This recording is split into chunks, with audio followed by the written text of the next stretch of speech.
नमस्कार दोस्तों, आज मैं आप सबको जिस महान सिद्ध पुरुष की जीवनी सुनाने जा रहा हूँ वो कुंडलिनी मार्ग के सिद्ध महापुरुष हुए हैं और उनका व्यक्तित्व इतना विराट और गंभीर था कि हर साधक का मार्गदर्शन करने में समर्थ है।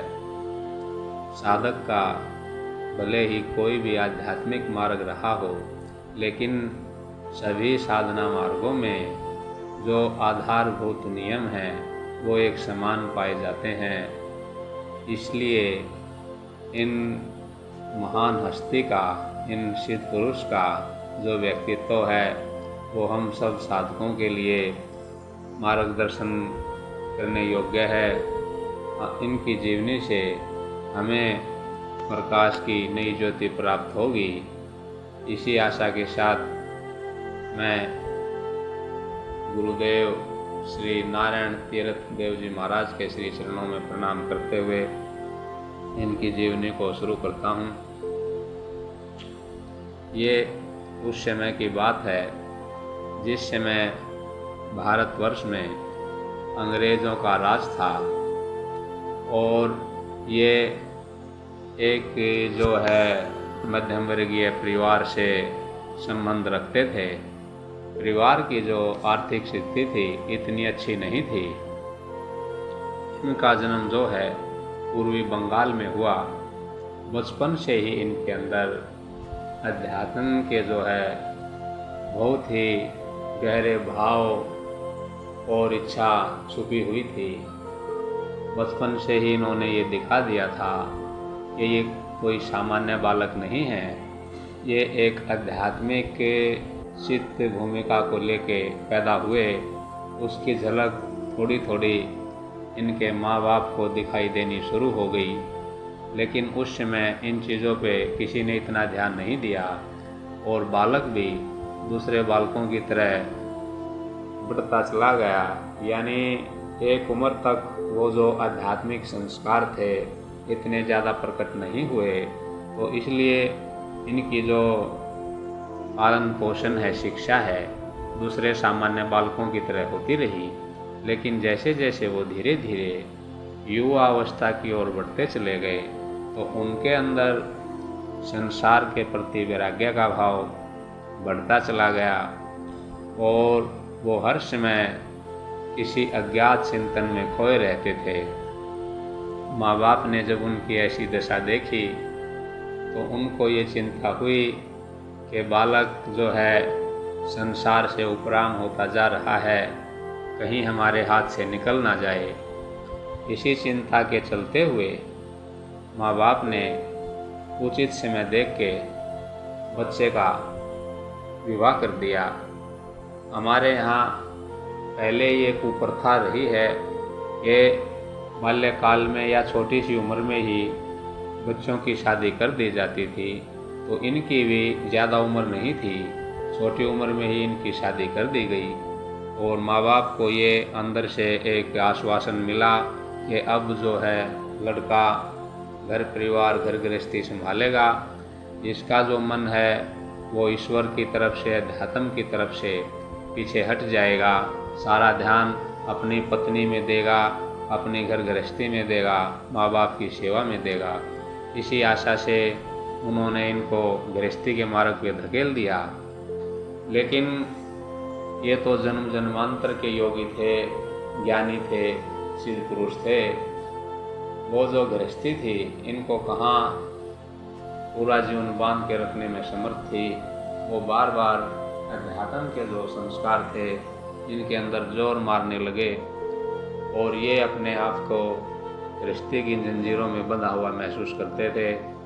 घर का थोड़ा बहुत काम काज करते हुए भी निरंतर इनका मन गुरु प्राप्ति के लिए तड़पने लगा। इनको ये अंदर से आभास हुआ कि अगर इस जीवन में मुझे उस परम ज्ञान को, आत्मज्ञान को प्राप्त करना है तो वो गुरु कृपा के बगैर संभव नहीं है। इस मार्ग पे गुरु की नितांत आवश्यकता है। यही भाव इनको एक दिन चुपचाप घर से उठा के ले गया और ये अपनी बूढ़ी माँ, अपनी पत्नी और उस समय जिस समय इन्होंने गृह त्याग किया, इनके बच्चे भी हो चुके थे और पिता का देहांत हो चुका था। इस अवस्था में अपने गृह का त्याग करके चुपचाप ये छोटी सी उम्र में गुरु की खोज में निकल पड़े। भले ही इनकी शादी हो गई थी, बच्चे भी हो गए थे, लेकिन उम्र फिर भी बहुत ज़्यादा नहीं थी और ये गुरु के लिए दर दर की ठोकर खाने लगे। कभी किसी महात्मा के पास जाते, कभी किसी महात्मा के पास जाते, लेकिन जो इनको उस ज्ञान की भूख थी वो इनकी शांत नहीं हो रही थी और ये रुकने का नाम नहीं ले रहे थे। देश के भ्रमण पे निकल गए थे। अनेक साधु महात्माओं के दरवाज़ों पे इन्होंने मत्था टेका था, उनसे आध्यात्मिक चर्चाएं की थी, लेकिन जो इनकी शंकाएं जिज्ञासाएं थी, अध्यात्म की जो इनको भूख थी उस ज्ञान की, वो कोई भी महात्मा शांत नहीं कर पाया।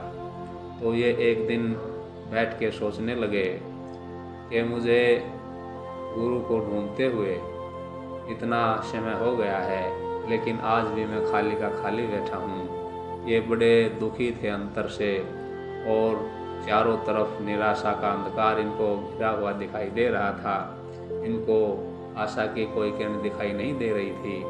बार बार यही चिंतन किए जा रहे थे कि मैं खाली का खाली रह गया, घर परिवार छोड़ा, माँ, पत्नी, बच्चे सबका त्याग कर दिया उस परम तत्व की प्राप्ति के लिए। लेकिन आखिर में मिला क्या? ना गुरु मिले, ना गृहस्थी मिली। आज यहाँ अकेला बैठा हूँ। इसी चिंतन में डूबे हुए थे कि एक ब्रह्मचारी जी की इनके ऊपर दृष्टि पड़ी। उनको पता नहीं इनके चेहरे में क्या आकर्षण दिखाई दिया कि उन्होंने बगैर किसी परिचय के इनसे पूछ लिया कि आप यहाँ भ्रमण के लिए आए हैं। तो इन्होंने ब्रह्मचारी जी को प्रणाम करके कहा कि ब्रह्मचारी जी, मैं भ्रमण के लिए नहीं आया हूँ, मैं आत्मज्ञान पाने के लिए गुरु की तलाश में मारा दर दर भटक रहा हूँ, लेकिन अब तक मुझे गुरु की प्राप्ति नहीं हुई है।